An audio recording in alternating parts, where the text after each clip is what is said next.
Okay, so we're continuing in our study of Ecclesiastes, which is disputed on who authored it, but as Christians we recognize that it was written by Solomon. A lot of the people that want to place a later date on it are attempting to say that perhaps later philosophers in the Western canon influenced the works of the people who compiled it rather than the other way around. But one of the things that I think is most telling is, and really gives you a sense of just how much Western values are shaped by Judeo-Christian teachings, is recognizing how much Aristotelian philosophy from Aristotle and Socrates were actually influenced by much of what you find in Ecclesiastes. But as we jump back into chapter 7 here, and I watched the video of Jerry teaching last week's class, and he said we would talk more on question 11, and I'm going to use that as license to jump back a little bit and go back through verse 21 and 22, where he writes, "Do not take to heart all the things that people say, lest you hear your servant cursing you. Your heart knows that many times you have yourself cursed others." So, the question that we have from the lesson is, why should you not search out all the time what people are saying? And we all answered that as, you may hear your servant cursing you. But what is the connection with that in verse 22? That you know that you have cursed others before as well. So my question is, what kind of statement are we talking about here? What kind of things are we talking about? Gossip? Are we talking about slander? Or are we talking about things that are actual complaints that rise to the level of needing correction? Or are we talking about something that falls below that? And I think for context here, if Solomon were saying, you know that you do this too, without any kind of context of you need to correct and not say these kind of things, we'd be talking about something that is more in the lines of gossip and slander. And that's my argument here. And I think the deeper wisdom here is recognizing you don't want to hear every little irritation that your servant says about you. You don't want to hear that. And recognize one reason you don't want to hear that, you complain about other people too. You don't want to hear the complaints. The complaints that don't rise to the level of needing to be addressed, you don't want to hear that. I don't think we're talking about something that would fall under Matthew 18, 15 through 17 in the Christian life, where this is something that needs to be corrected, it needs to be addressed, and it needs to be confronted. This is something that falls below that threshold. And it's not something made up necessarily. It's not something that is complete slander and fabricated. But let me put it to you this way. For those of you who are married, or if you have close friends, do you want to hear every single irritation that person has with you on a daily basis? I do not, personally. And I've been involved in conversations, usually with people at work, complaining about their spouses, and usually someone young will say, well, you really shouldn't talk about your spouse that way. Would you be happy if they were talking about you that way, behind your back? And my thought process is, actually, I really hope my wife does talk about me, about these little minor things to not me, to someone else, because those irritants that come from working closely with someone, living closely with someone, being around someone all the time, being friends, or having that intimacy, we're all flawed people.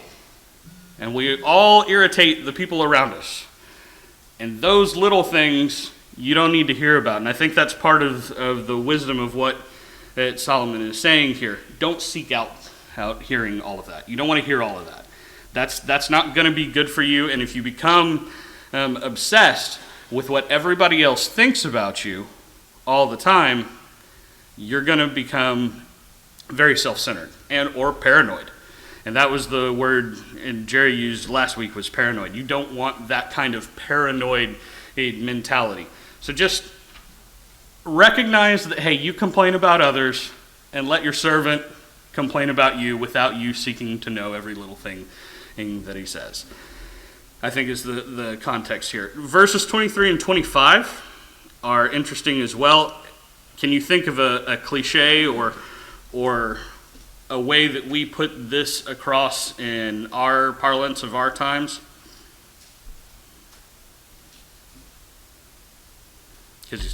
Go ahead, David. People have said sometimes, little birdie told me. Mm-hmm. Say something like that. Mm-hmm. Of course, we know that probably what it's all gossip. Mm-hmm. Right. So yeah, people do tell you, they'll come up to you with something they think is salacious, and they'll say, "A little birdie told me," and they'll then want you to get interested. That's to draw you in and to make you interested. And yeah, I think that aside from the idea that people that work with you need a space with others to complain about you, which I think is important. I do think that it's probably not a good attitude to have, that you get drawn in easily by someone trying to bring up something salacious. That's not a good idea. That's how you get involved in gossip. And I think part of what he's saying here too is, if you're somebody who's really interested in gossip, you're going to hear things about yourself you didn't want to hear. And that's a side effect. So yeah, I think those marry rather well. I think that's a good point. You don't want to be the gossip, because you probably don't want to hear everything that's out there, and you'll find out something you didn't want to know. And that's assuming that it's true. You could also find out, you could hear things that are lies that you get hurt by as well. So yeah, don't be drawn in by that attitude, I think is important. So in 23 through 25, he turns back around to wisdom. Sorry, did anybody else have any comments they wanted to make? Okay, going to 23 through 25. We don't have a question on this, but this is interesting to me that he turns to wisdom, but wisdom is far off from me. It's far off. It's very, very deep, and who can find out? He turns his heart to seek and to search wisdom and the scheme of things, and to know the wickedness of folly and the foolishness that is madness. So we've had him presented repeatedly in this book as a paragon of wisdom, and yet here he is saying that I sought wisdom. I sought it to find the scheme of things in verse 25, but it was far off and it was very, very deep. What's the idea that's being presented here?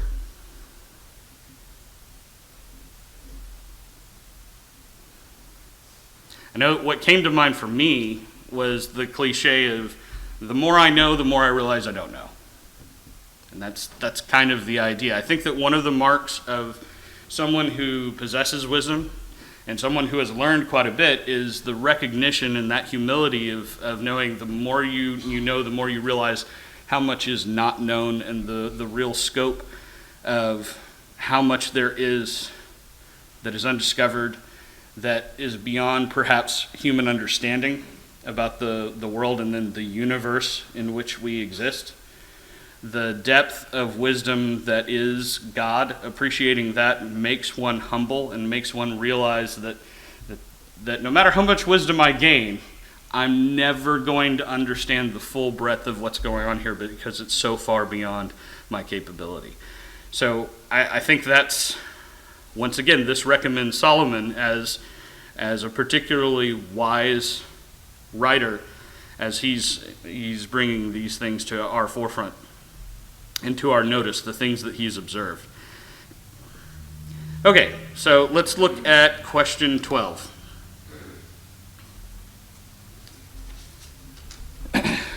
This is a fun question for us to get into today, but what attitude and action can equip one to escape the snares of the sinful woman? One thing that verse 26 says, "Whoso pleaseth God shall escape from him." If you are set on God's values, you shouldn't be ensnared. You should have enough wisdom about you to avoid any impropriety, any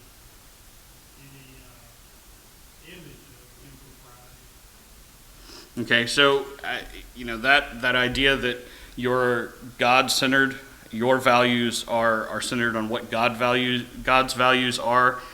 I think that's the attitude piece that Jerry's going for here. I think that's right. And then the avoiding impropriety, the action. It's interesting. The word that's used here is escape. So that's the English translation, but that's still that idea of avoid or extract yourself from the situation. And what example immediately comes to mind from the Old Testament? I mean, for me, it's Joseph and Potiphar's wife, right?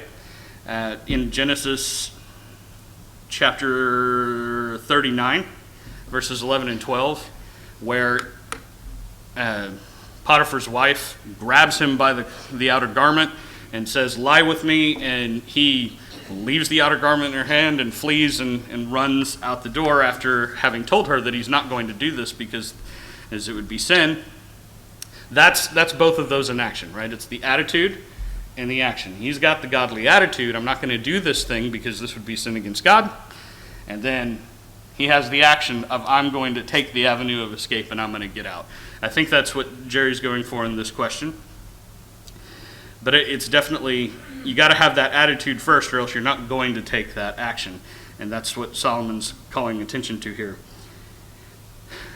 But in this context, as he's talking about a woman who is more bitter than death, is the woman whose heart is snares and nets. So this woman who, and her hands are fetters or binds, or we might think of her hands are like handcuffs to grab onto you and hold you.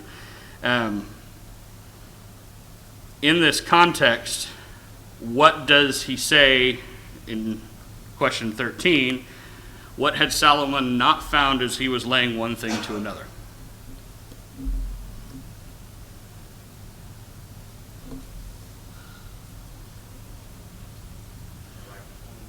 A righteous woman.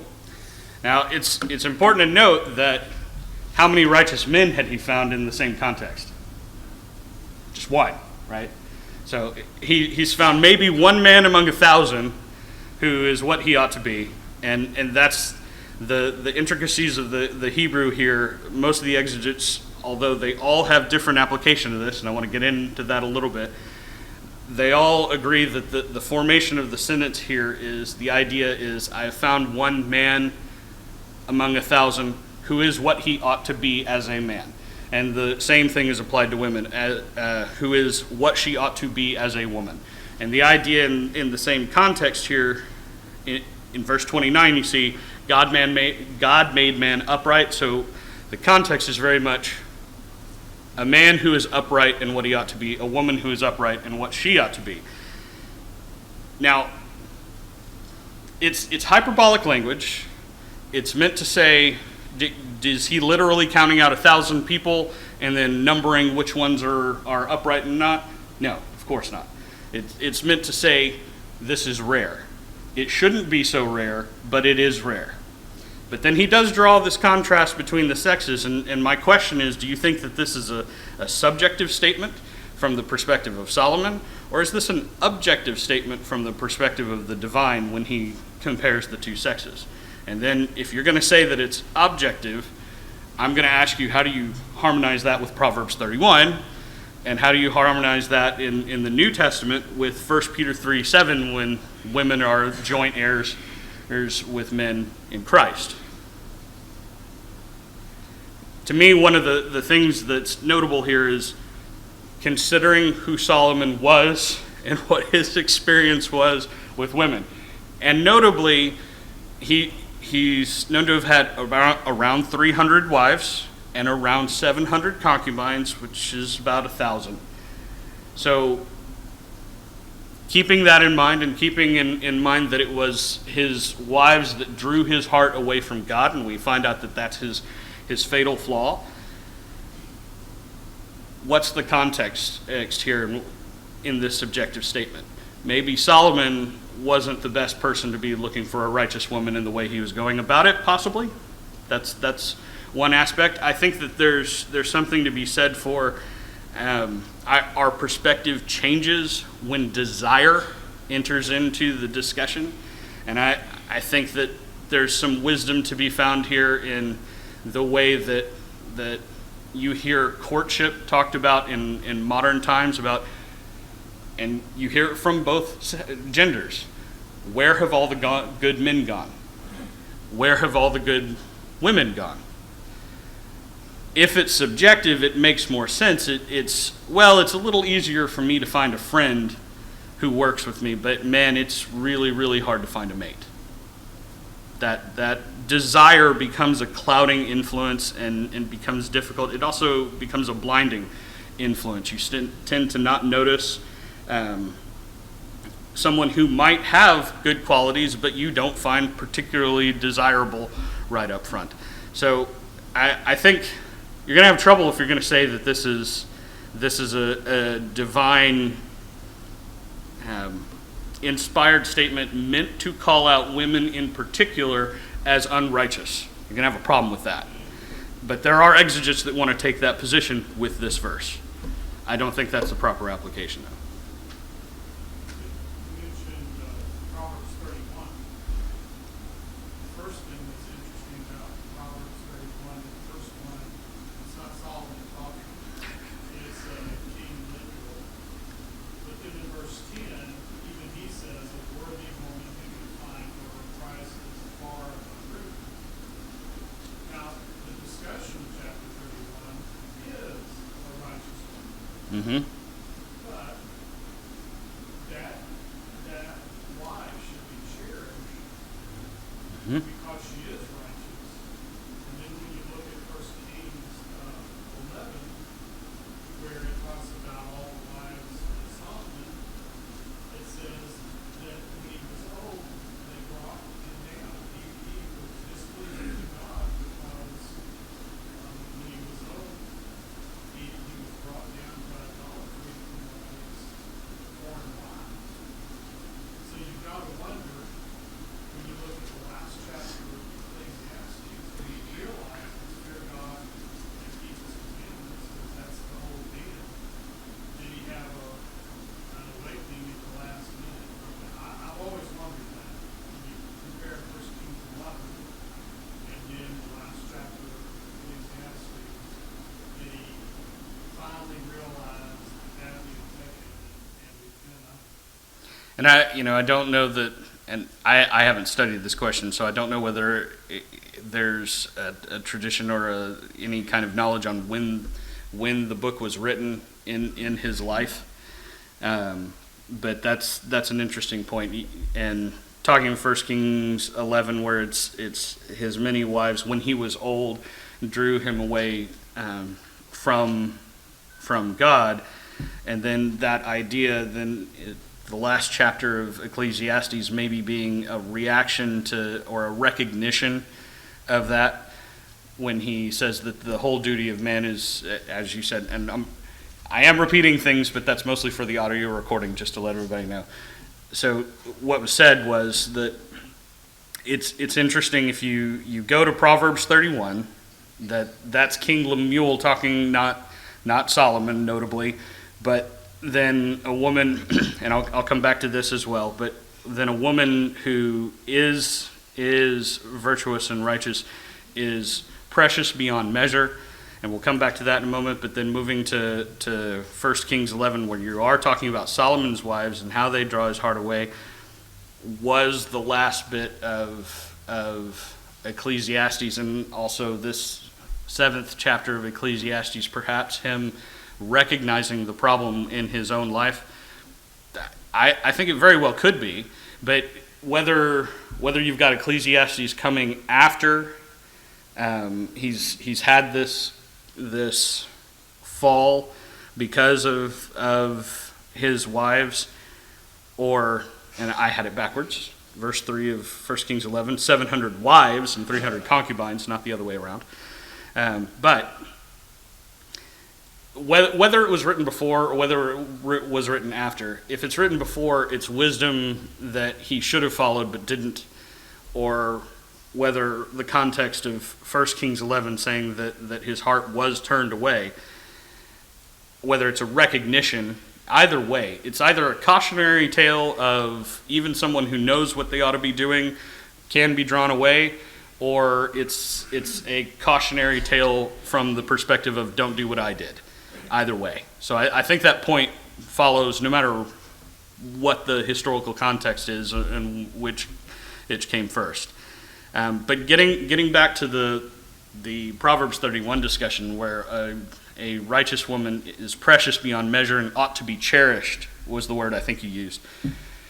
I think that also fits with the context of Ecclesiastes 7, because what he's trying to get across is that righteous, upright people, whether male or female, are very rare.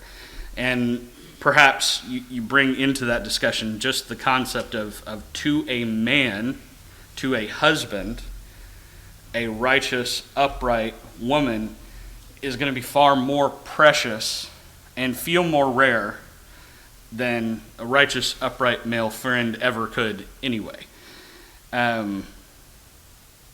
I think that's a rational way to look at this as well, and something that whether it's directly in the context of Ecclesiastes 7, very much the rarity is in Ecclesiastes 7. And then you take Proverbs 31 together, it's the wisdom of that is you need to have the attitude that this is more precious than even a friend would be. I think that's a proper application as well, personally. Anybody else have any comments? Yes, sorry.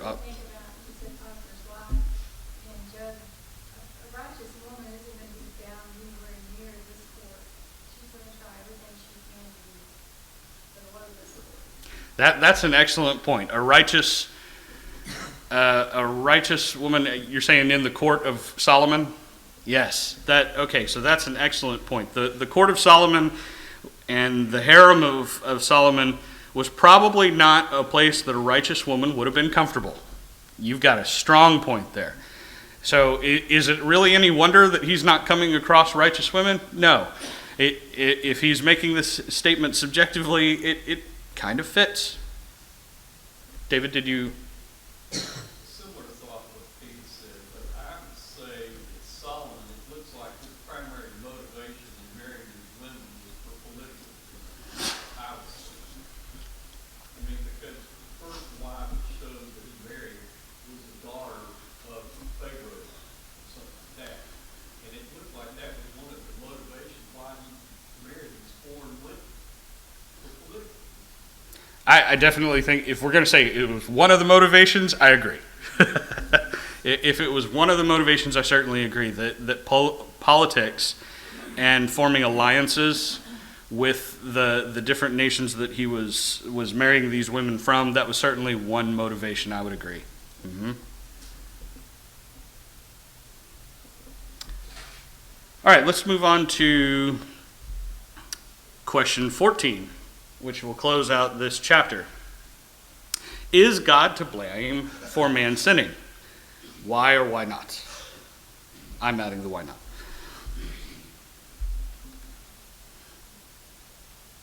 Man is a free moral agent. Man is a free moral agent. What else do we see about God and his relationship with man in verse 29 that's critical to that? God made man upright. Men are the ones that sought out all the schemes. So both are present there, right? The idea that man is a free moral agent, God created him as a free moral agent, but God created him to be upright as well. That was the purpose and that was the intent. Yes, David?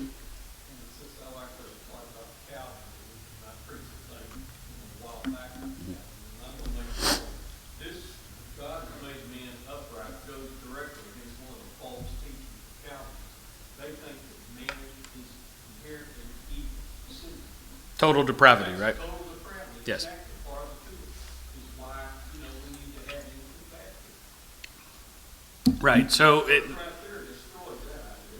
yes. So that is an interesting point. The direct application of this does seem to go against the Calvinist idea of total depravity. Now, a lot of the Calvinists I've argued with before, they know a lot of Scripture, and I would assume they probably have a good response to that. But again, to me, it's very much, well, who's putting the lens over the Scriptures here? Because that's generally the claim they make, is that you're putting a lens, and, well, it's really which one of us is doing that is the difficulty here. But to me, the plain language of this verse says God didn't intend that. That wasn't God's intention. Also, if I may make this additional point regarding culture and practice, I've made the point talking particularly in discussion with Calvinists, that if man is totally deprived, then tell me why Jesus says you have to be like little children. Why would you be like a little child if they are totally depraved? That's a good point too, and that's usually the one that our side points out, right? The idea that Christ presents, that you need to become like as unto these little children, you need to become like a little child, or the idea you need to be born again. And if you're born into total depravity, how does that really make sense as imagery?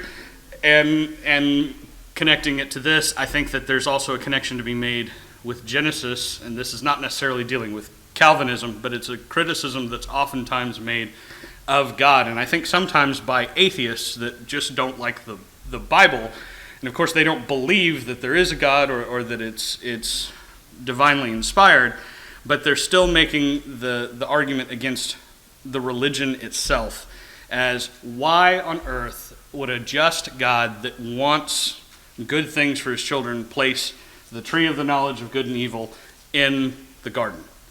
And the wisdom to me that Solomon is putting here is God never intended for us to be depraved. He never intended for us to sin. He never intended that for us. But he gave us free moral agency. There's the problem, right? He gave us free moral agency, and men have sought out many schemes. Our desire carried us away, just as that happened in the garden between Adam and Eve. Eve wanted the wisdom that was offered that he saw, or that she heard from the serpent was offered by this fruit, and saw that the fruit was good to eat, and she gave it to her husband, and he was carried away with the same desire. And it was man that did that, ultimately. It was man that responded to those desires and chose that. And here in Solomon's time, it works exactly the same way. God intended for us to be upright. He wants us to walk rightly. We seek out the sin. Any other comments? Okay. Let's go on to, we'll start lesson 8. I'm not sure how I'm doing on, okay. Yeah, we'll start lesson 8.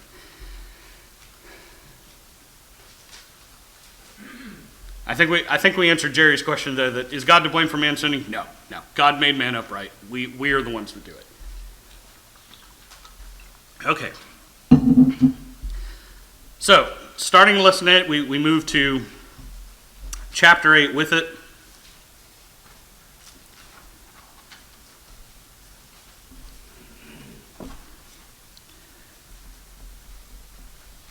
And his first question is, if you have a hardened, rebellious spirit, I think that wording is important. If you have a hardened, rebellious spirit against authority in this world, what wise things should you consider, from the first part here of chapter 8?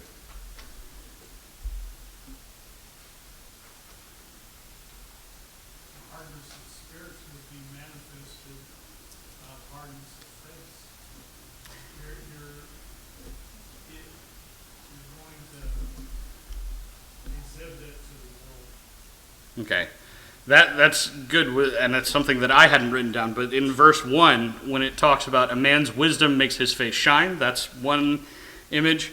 But the hardness of his face is changed. So that's that other image of your face is hardened, and if your heart is hardened against authority, and that's what we're going to be talking about starting in verse 2, it's going to be shown to the world. That's what I think you're getting across. If that's okay, yeah. So that hardness of face is going to be shown to the world, and people are going to know it, and they're going to find it out real quick. Versus somebody who has wisdom in this regard, his face will shine without that hardness. And then getting into it, what other things should we consider about having that attitude towards authority?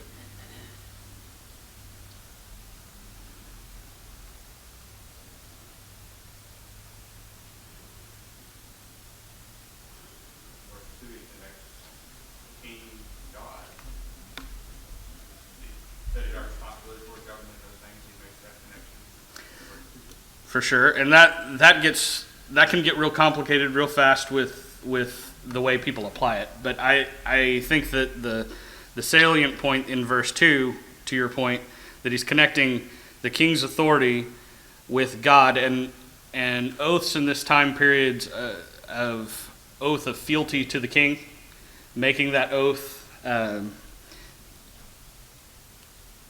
and whether that's God's oath to him or the oath that you're giving before God is argued by different exegetes in exactly how the Hebrew language is being used here. But certainly we see in Romans, right, that it's revealed to us as Christians that the authority that's given to governments, where does that come from? That comes from God. So recognizing that government and governing authority doesn't just come from the person who's sitting in the seat, but the idea of government, that authority is allowed to exist by God's choice and by God's will, and that therefore there's a certain level of authority there that comes in, and I think that's present in verse 2, for sure. Certainly, if you're going to make an oath to a king that you are going to be obedient, that's an oath you're making that God notices as well. So that gets brought in by some commentators as well. But what else do we see as we get into verse 4 and those following? What's another just pragmatic, as opposed to a virtuous attitude about this? What are some pragmatic reasons why you don't want to be hardened against authority? Does the king have power? Yes. Can he use that power to your detriment? Take away your freedom? Take away your livelihood? Take away your life? Yes. So, and this parallels very nicely with Romans 13 verses 1 through 5, where the governing authority doesn't bear the sword in vain. Okay, so that power and that punishment that gets applied to you, if you're willfully rebellious, you earned that punishment. You earned the power being used against you, right? As opposed to, I think a paragon of living this is Daniel under the Persian and Babylonian kings, right? But specifically, I think it's the Persians when we get to the Daniel in the lion's den, where he's obedient to the Persian king, and they know the other ministers know they're not going to get him by tripping him up with anything within in the day-to-day law, because he's obedient to the king. He lives righteously, and he lives within the authority of the governing body there, the king. So they know they're not going to trip him up that way, and the only way to do it is to set governing authority against God's authority, right? Unless they are in direct conflict, Daniel was always going to be found to be right with the law. And that's the godly attitude. It's the attitude of I'm going to submit to the authority, the governing authority, until it's directly in conflict with God's law. And at that point, I have to obey God rather than obeying man. And if you get punished for that, well, you didn't earn that. You're doing what you're supposed to do. But if you're going to be rebellious against the king, the one who keeps the king's command is not going to know evil thing. The wise heart will know the proper time and just way. But who can say to the king in verse 4, what are you doing? You can't question the king openly that way and defy him. The wise man knows if he's going to entreat the king about perchance changing his mind, you do that in a wise way. You don't do it in a confrontational way that draws the punishment side of the governing authority there. I think we'll save the next question for Jerry, as we're getting close to time. But did anybody else have any comments or thoughts? Okay. We'll pick back up with Jerry on question 2 from Ecclesiastes chapter 8, from lesson 8 as well, where he's asking what did the author see in the world regarding the use of power. This is interesting. It gets into the ideas about even if you have a great deal of power, if you are in that position of the king, what it does and does not get you ultimately. And we'll look into the power of the wicked and the power of the righteous and how they all compare with the power of death. So appreciate your attention, appreciate your comments, and we'll pick back up with question 2 next week.